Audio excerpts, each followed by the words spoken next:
Welcome back, friends.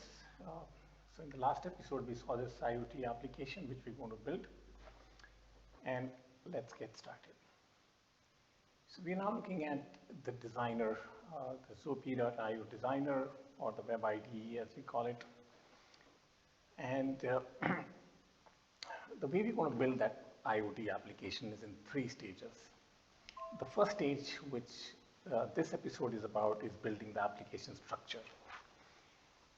And we will do that using the application wizard. The wizard step, or the first step of building the structure, is 100% automated. You don't have to write any lines of code, no coding at all. I mean, you might have to do some, but that's for advanced users. It does allow you to add your own programmed components, but for many cases, you would not need to. So I'm going to open up the program, which is a JSON file. And so the wizard works off a JSON file which contains the description of the application. And the description is really a very all-inclusive description which describes the database entities, the APIs, the UI, the workflow and the dashboards. Everything go into this sort of a mega configuration.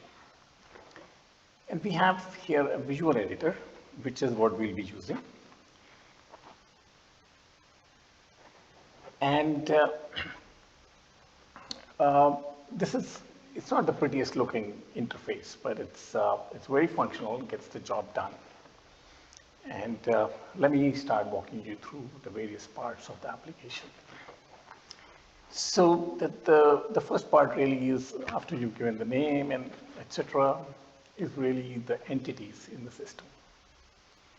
So each entity that you saw in our application would be described here, and it's called an entity. So we have location, sensor, actuator, all the things that you saw there. So again, in defining an entity, there's a lot of sub groups of attributes that we have to define. We will walk through them one by one. Again, here are some generic properties. The most important property that we need to look at is data property. It tells the system what kind of data will be stored in that entity. Okay, so it's a drop down, and you can't see it here because my screen recorder will not record the pop-ups. What I will do is I'll just quickly flip over to the user guide and show you what are the various properties, various values we can use here. A person, a thing, a user, user group, B2C user, setting, no name, transaction, or report. So each of these types of entities are treated differently. You must have at least one user type entity and one user group type entity in the system, because these are for managing the logins and accesses. This is the minimum required. Everything else is up to you. You can add as many entities as you want. Let's get back. So once you've defined the data type, then you define the properties. So these properties are the attributes of the entity. Okay. So these are the attributes, the serial number, manufacturer, protocol, etc. So these attribute types, or these attributes, there are some standard properties here. And again, there is one here which says type. Now this type is again a very large set. And why don't we just flip over and go to the list here. So this, the type of the property or the attribute contains information on how it will be stored as well as how it will be displayed to the user. So it's a fairly large list, and we have even a custom type, which means you can provide a JavaScript component to handle that property on the UI. The programming component that I talked to you about, you can do it from here.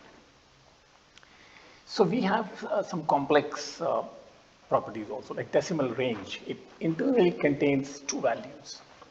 Similarly, amount range, it has two values. Country has two values, the country code and the country name. So when you define country type, you have to give two names, one for the code, one for the name, and system will internally manage it. So you have to go over all your entities, define all the properties here, and that's pretty much now you've defined your structure largely. Then the next part is about the access control. The way the access control works in the ZOAPIIO application is through user roles. So I'll just come back here. I had skipped it earlier. And you give a list of the roles that you plan to have in your system. And we want to link these roles to the entities we just defined. So we have user roles and we have external roles. So there is also a provision for you to define external users who are outside of your organization. And they can be given a user ID, they can log in, and they can do limited things. So here we go to the entities. And here, let's say we click on the access tab. And here we have three types of access: full access, read-only access, and demo access. So you can add the roles that should have full access to this entity type. And if you need, you can create more roles into the read-only area. They will only have read-only access. Demo is a special access, you can just ignore. Then we come to classification. Classification controls, it's a shortcut of controlling entity to, controlling access to each individual record. So here we have an open entity, which means any data record in classification open gets write. That means if somebody has access, you can pretty much read and write everything in that record. What exactly these individual elements mean, you can read the documentation. And perhaps I don't have to explain it here. It's all explained in the documentation.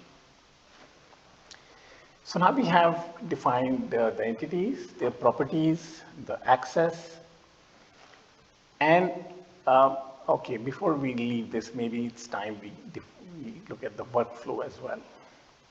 So here's the workflow. So in workflow, you can define steps and you can give them attributes in terms of what kind of step it is. If there are any prerequisites, you can declare them here so the system knows how the workflow should proceed. This again, the details you can read up in the documentation. Then the next thing you would probably do is define your entity relationships. So we have two tabs here, one for the children and other for dependents.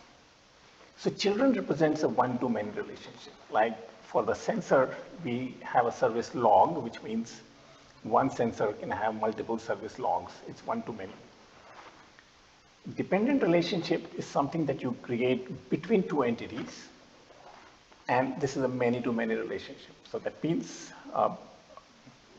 we don't have any dependent relationships in this application, but you could create many-to-many relationships here.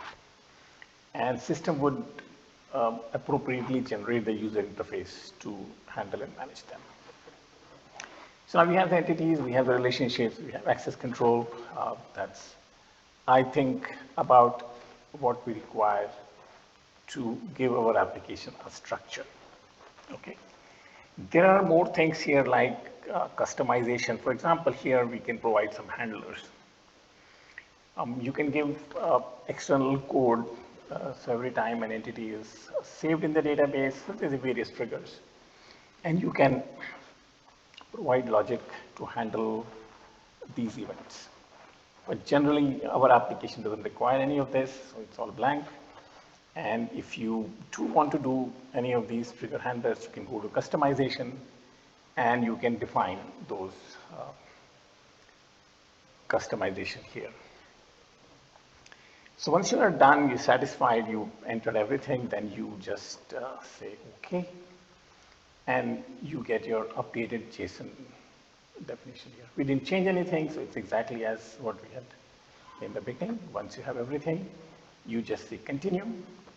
What the continue would do is, it'll now take this wizard definition and it's going to create the application for you. What you're seeing here, these are basically generating the tables and it's generating the APIs, then it's going to do all the other stuff that's required. Now, one thing about how do you update, so for example, you generated your application and then you've gone and created data into these tables. And you want to come back and change some things. You want to add a property, remove a property, you can safely do it. You can come back, open your definition, make the changes, and generate the application again. The data will not be deleted, it will preserve. So if you delete a property from an entity, only that column will be removed, everything else would remain, your data would remain. So now on the left-hand side, we see that all these tables have been created. And so we also maintain a history table. So every time you make a change to something, system automatically creates an audit trail. This is a very useful feature. And here we have all the business logic. These are some of the Java methods. These are some of the services. Maybe I can just give you a glimpse. We'll come back, or there's another tutorial which tells you how we write the code using this graphical logic builder. There is a user guide which tells you how to do all this. So these are some of the routines. There are Java methods. Maybe I can just open one. So this is essentially the code that has now been generated for you. And you are pretty much done. You come back, you just come here and you say deploy project. Your entire project would be deployed and you can start using it immediately. It would be a very basic application, right? Because it's the structure that we've created. And it will have a user interface. You can add delete entries, you can query, but you will still not have the dashboards because we haven't created them. It will not have any of the IoT functionality, which is receiving the messages, processing them, aggregating them, saving them, because we have not yet added that logic. So we now have the application structure in place, and that was our first step of the building. So I would expect that a new user should be able to complete this in about a day, right? This represents about 80% of the application, and it takes very little time to do all this. So from here now, I think I can sign off from this episode. In the next episode, I'm going to show you more about how to add the dashboards and how to add the IoT processing logic. See you in the next episode.